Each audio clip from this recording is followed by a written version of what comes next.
Nah, sekarang kita akan melanjutkan bagian yang esai. Di sini kata soalnya nomor 1, air mancur setinggi diketahui H sama dengan 1,2 meter, memiliki kecepatan V sama dengan 5 meter per sekon. Volume air yang terhambur ke atas setiap sekon, berarti itu debitnya ya, 4 liter per sekon. Nah, liter itu kan sama dengan 4 desimeter pangkat 3 per sekon. Nah, kita rubah ke meter. Kalau dirubah ke meter, berarti ini 4 kali 10 min 3 meter pangkat 3 per sekon. Jika percepatan gravitasi sama dengan 10 meter per sekon kuadrat, yang A itu tentukan energi, berarti EK2 ketika H2-nya 0,8, dan yang B itu daya yang dihasilkan, P. Oke. Jadi di sini daya ya.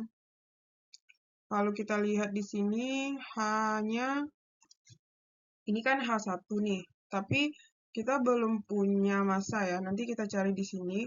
Massa hubungannya itu adalah nanti Rho sama dengan M per volume.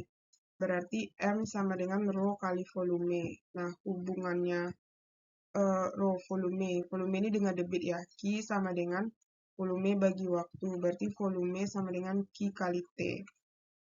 Nah, kita substitusikan M sama dengan Rho kali Q kali T. Nah, di sini Rho kali Q kali T, di sini nggak ada M kan? Nah, jadi kan ini nanti bisa nih, nanti kan karena T-nya nggak diketahui, berarti kita misalkan T-nya itu 1 sekon.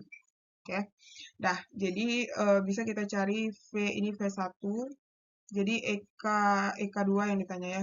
Yang pertama, kita gunakan rumus kekekalan energi mekanik. M1 sama dengan EM2, berarti EK1 tambah EP1 sama dengan EK2 tambah EP2. Nah, EK1 itu berarti setengah M kali V1 kuadrat. EP2 MGH1 sama dengan EK2 yang mau kita cari. EP2 berarti MGH2. Nah, ini kita cari aja ya nilainya di sini. Rho itu kan 1000. Debit itu adalah 4 kali 10 min 3. T itu 1. Ya kan? Coret nih kan sama ini. Jadi dapat 4 kg. Jadi dapat M-nya 4. Nah, kita masukkan aja ke sini lagi. Berarti setengah kali 4. V1 berarti 5 kuadrat ditambah 4 kali 10. H1 itu adalah 1,2 sama dengan EK2 ditambah M4G10. H2-nya adalah 0,8. Nah, ini coret. Berarti ini kan 25 kali 2, 50. Ditambah ini 48 ya. 4,8. 48 karena ini kan 12 nih. 12 kali 4 berarti 48. EK2 ditambah ini 8, ini 32. Berarti pindah ruas 50. 50 tambah 48 itu adalah 98 dikurang 32 sama dengan EK2. Berarti kita batasin aja ya, biar bingung lihatnya. Berarti ini adalah 66 sama dengan EK2. Nah, dapat kita kan ini apa namanya tuh energi kinetik 2-nya. K2 66 Joule. Nah, sekarang daya yang dihasilkan air mancur. Nah, kalau daya yang dihasilkan berarti kita gunakan W sama dengan energi potensial 1 per T. Energi potensial 1 kan MGH per T. Nah, M-nya tadi kan udah dapat tuh 4 dari sini kan, dari jabaran ini. G-nya 10. H1, ini H1 ya. H1-nya 1,2. T-nya 1. Berarti ini jadinya adalah 48 watt ya. Oke. Ini nomor 2 ya, nggak ke foto. Kemudian kita lihat soal nomor 2. Randi melemparkan bola bermassa M sama dengan 200 gram. Kita rubah ke kilo 0,2 kilo ke atas dengan kecepatan awal V1 6 meter per sekon. Jika percepatan gravitasi 10 meter per sekon kuadrat, energi kinetik bola saat bergerak selama berarti EK2 ketika dia sudah bergerak selama 0,3 sekon. Nah, kita ilustrasikan ya. Berarti dia ke sini kan. Artinya ada V1 6 meter per sekon. Dia sudah bergerak selama 0,3 sekon. Berarti kan nanti ada V-nya di sini nih, V2. Apa hubungannya? Berarti ini G-nya 10 kan. Apa rumus GL? Ini kan GJB. Apa atau gerak vertikal ya? Apa hubungannya tuh? Kalau kita mau cari V2 yang ada T. Berarti V2 sama dengan V1 karena dia gerak ke atas berarti dikurang G kali T ya. Nah, V1 6, G 10, T 0,3. Berarti 6 dikurang 3 sama dengan 3 meter per sekon. Nah, ini dapat V2. Baru bisa kita cari EK2 yaitu setengah M V2 kuadrat. Berarti setengah M-nya itu 0,2, V2-nya 3 dikuadratkan. Ini dicoret 0,1. Jadinya dapat EK2 sama dengan 0,1 kali 9. Ya kan? Berarti dapatnya 0,9 Joule. Kita lanjut nomor 3. Solder listrik memerlukan tegangan V sama dengan 150 volt dan arus I 1,5 ampere. 1,5 ini kan sama 3/2 ya. Digunakan dalam waktu T sama dengan 5 menit. Nah, 5 menit itu sama dengan 5 kali 60. Berarti 300 detik. Nah, efisiensinya adalah 70%. Tentukan kalor yang dihasilkan. Berarti ini hubungannya Q sama dengan efisiensi kali W.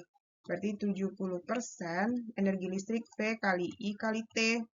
Berarti kita ganti 70/100 kali 150 kali 3/2 kali 300. Ya, coret nih kan. Terus bisa ada yang bisa dicoret enggak?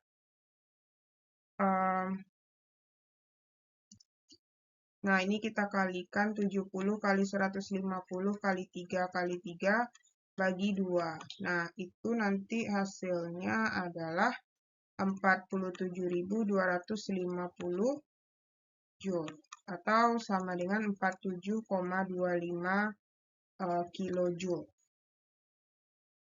Soal nomor 4, dua kapal identik kapal 1 dan kapal 2 difoto menggunakan drone pukul 3. Berada di posisi yang sama. Nah, ini kita buat ya. Ini kapal 1, ini kapal 2. Dia awalnya sama nih kan. Kapal 2 mendahului kapal 1, berarti ini dia duluan nih. Anggaplah udah di sini dia ya. Ini dia masih di sini. Nah, ini kapal 1, ini kapal 2. 5 menit kemudian, kapal 2 mendahului kapal 1. Berarti kan ini T 5 menit. Nah, ini berarti kalau T-nya 5 menit, berarti ini kan artinya dia udah menempuh jarak yang jauh ya. Berarti artinya S jarak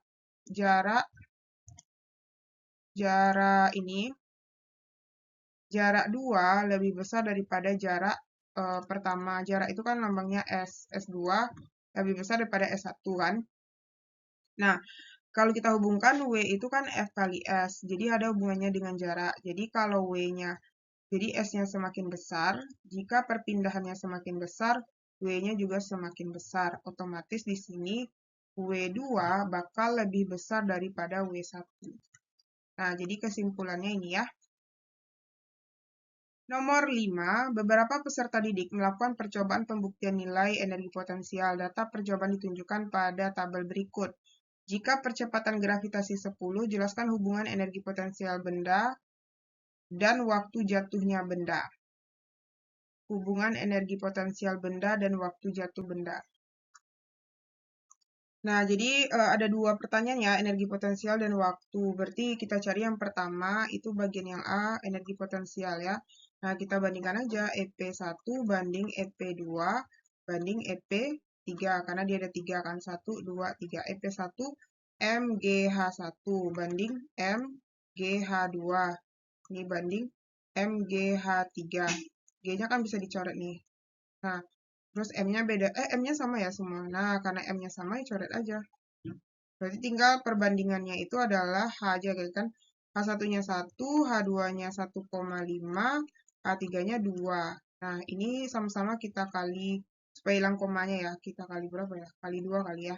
Nah, ini 2 banding 3 banding 4. Nah, inilah dapat perbandingan energi potensialnya. 2 banding 3 banding 4. Sedangkan waktu jatuh hubungannya dengan ketinggian itu adalah T sama dengan akar 2H per G. Udah, bandingin aja. Berarti T1 banding T2 banding T3. Ini kan sama nih, berarti tinggal nanti di sini H1 banding akar H2 banding akar H3. H1-nya itu akar 1 banding akar 1,5 banding akar 2. Nah, akar 1 itu kan 1. Akar 1,5 itu 1,2, kalau akar 2 itu adalah 1,4. Nah, berarti, ini perbandingannya, jelaskan hubungan. Berarti, kalau semakin, jadi jika hanya semakin besar, berarti Fp-nya juga semakin besar, dan T-nya juga semakin besar. Itulah hubungannya ya.